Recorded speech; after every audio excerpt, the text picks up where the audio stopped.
अस्सलाम वालेकुम बच्चों। आज 7वीं क्लास में आपका उर्दू का पीरियड है जिसमें हम सबक नंबर 4 बूढ़ी काकी पढ़ेंगे। और इस सबक के मुसन्निफ़ हैं मुंशी प्रेमचंद। इस सबक के ऊपर जो है एक बहुत ही अच्छी एक छोटी सी फ़िल्म जो है वो बनी थी और वो फ़िल्म मैंने आपको यूट्यूब पे शेयर कर ली है। तो मैं उम्मीद करती हूँ कि आपने वो फ़िल्म देख ली होगी, तो उससे आपको ये सबक अच्छी तरह से समझ में आ गया होगा। तो अब सबक के बारे में ना बात करते हुए हम जो है वो इस सबक में जो नए अल्फाज आए हैं उनको समझने की कोशिश करेंगे, क्योंकि सबक तो आपने वो फ़िल्म देख के समझ ही चुके हैं। तो अभी हम देखेंगे कि इस सबक में कौन से नए अल्फाज आए हैं और उनके मानी और इशारत क्या है। और हम दूसरा टॉपिक हम देखने वाले हैं कि इस सबक में मुहावरे कौन कौन से आए हैं और उनके मायने क्या हैं। तो चलिए हम देखते हैं कि मायने और इशारात में देखते हैं कि हम कौन कौन से नए अल्फाज आए हैं। तो पहला जो नया लफ्ज़ है दौरे सानी। मतलब दौरे सानी का मतलब होता है दौर, दूसरा दौर। सानी का मतलब होता है दूसरा, दौर का मतलब होता है वक्त। ठीक है, तो दौरे सानी मतलब दूसरा दौर या दूसरा वक्त। दाग देना मतलब मर जाना। सब्ज़ बाग यानी झूठे वादे। तशफ़ी यानी तसल्ली। दरीग हिचकिचाहट। इस तरह से ये आपको जो मैं अल्फाज पढ़ रही हूँ उसकी एक बुलंद ख़वानी भी होते जा रही है, तो आपको समझ में भी आ रहा होगा कि कौन से अल्फाज का तलफ़ुज़ किस तरह से अदा किया जाता है।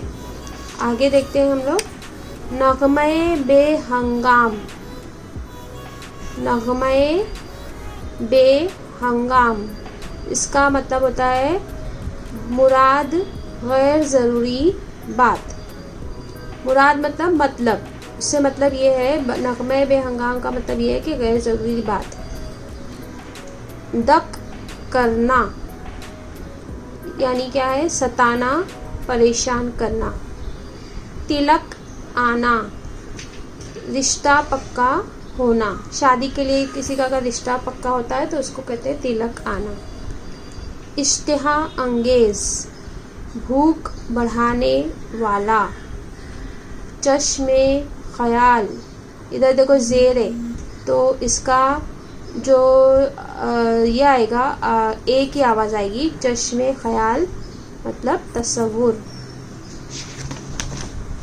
आगे के अल्फाज है सरासींगी। सरासींगी घबराहट। जल गई मुराद नाराज़ हो गई। कुंड चूल्हा। भोग चढ़ावा।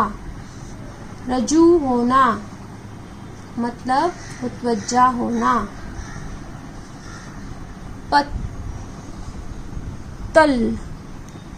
पत्तल मतलब पत्तों से बनी हुई थाली। देहातों में, गाँव में या हिंदुओं के घर में आज भी जब उनके यहाँ पूजा पाठ वगैरह कुछ होती है और उन लोग खाना वगैरह रखते हैं तो वो लोग पत्तों में खाना देते हैं, उसको पत्तल कहते हैं।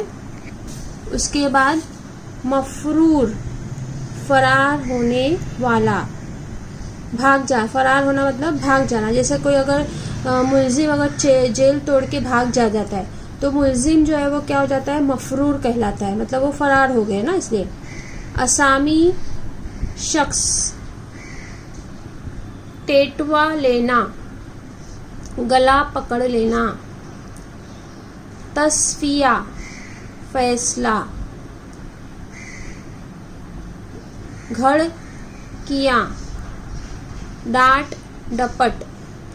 दुर्गत बुरी हालत। कारण वजह। अब यहाँ पे दुर्गत और बड़ी कारण ये दोनों हिंदी के शब्द हैं, लेकिन चूँकि ये सबक जो है वो एक आम औरत की ज़िंदगी पर है तो इसलिए मुसन्निफ़ ने मतलब आम बोलचाल की ज़बान के तौर पर हिंदी के अल्फाज का इस्तेमाल किया है। भंडारा ये भी हिंदी का लफ्ज़ है, जहाँ खाने पीने की चीज़ें रखी जाती है रसोई। विकट आमेज मतलब दर्द भरा। अब इसके बाद हम देखेंगे कि इस सबक में जो है वो बहुत सारे मुहावरे आए हैं, तो उन मुहावरों का मतलब क्या है, और इसके बाद जब मैं इंशाल्लाह अभी सिर्फ मैं आपको मतलब समझा रही हूँ और आप इसको जो है वो जुमलों में इस्तेमाल करके रख सकते हैं। फिर जब इंशाल्लाह मैं 3 बजे जूम पर आपका लेक्चर लूँगी तब हम लोग इसके ऊपर जुमले बनाएंगे। अभी हम लोग सिर्फ यहाँ पे मायने देख लेते हैं। कलेजा सन से होना मतलब दिल दहल जाना, सख्त सदमा होना, बहुत ज़्यादा गम लग जाना, बहुत ज़्यादा दुख होना, किसी खबर को सुन के एकदम ज़्यादा दिल दहल जाना, शॉक लगना बोलते हैं ना हम लोग इंग्लिश में। उसके बाद आता है दिल कांप उठना, दिल घबराना। यहाँ पे लाम नहीं है तो आप लोग लिख लेना, इसका मतलब दिल घबराना या डरना। मतलब कोई बुरी खबर सुनकर हमारा दिल घबरा जाता है, हम डर जाते हैं, तो उस वक्त हम ये मुहावरा बोलते हैं कि मेरा तो दिल कांप गया। चटखारे भरना मतलब ज़बान या होठ चाटना। कोई अच्छी चीज़ देखकर जो है वो हम जैसे इमली को देखकर आसमां चटकारे भरने लगी। ठीक है, इस तरह से जुमला हो सकता है। फिर कलेजा बैठ जाना मतलब घबराहट तारी होना। जैसे हम बोल सकते हैं कि न्यूज़ की में खबरें देखकर, कोरोना की खबरें देखकर मेरा कलेजा बैठ गया। मतलब हमारे पर क्या हो जाती है, एकदम से हमारे को घबराहट तारी हो जाती है ना, तो इस तरह से हम बोल सकते हैं। मंसूबे बांधना, इसका मतलब होता है इरादा करना या ठानना।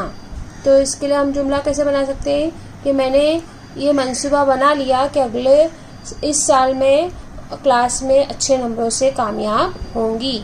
तो मतलब मैंने ये मंसूबा बांधा है कि मैं इस साल अच्छे नंबरों से पास हो जाऊंगी, कामयाब हो जाऊंगी। टेटवा लेना मतलब गला पकड़ लेना। जैसे अगर कोई किसी से कर्ज लेता है और वो उसका कर्ज अदा नहीं करता है, तो जिससे कर्ज लिया है वो क्या करता है, जो कर्ज अदा नहीं कर रहा है उसका गला पकड़ लेता है, तो उसको बोलते हैं टेटवा लिया। यानी कर्जदार ने मकरूज का जो है वो टेटवा ले लिया। छाती पर सवार होना मतलब पीछे पड़ जाना, जबरदस्ती करना। इसका कैसे जुमला हो सकता है, कोई बताएगा? हाँ, जैसे अगर हम किसी जो है वो मैं अम्मी के जो है वो छाती पर सवारी हो गया कि मुझे नए जूते चाहिए। इस तरह से जब तुम किसी चीज़ की ज़बरदस्ती करते हो, जिद करते हो, तो उस वक्त ये जुमला इस्तेमाल होता है। या अम्मी कहती है कि क्या छाती पर सवार हो गया है कि नए जूते चाहिए, नए जूते चाहिए, इस तरह से। फिर आग होना यानी बहुत ज़्यादा गुस्सा होना।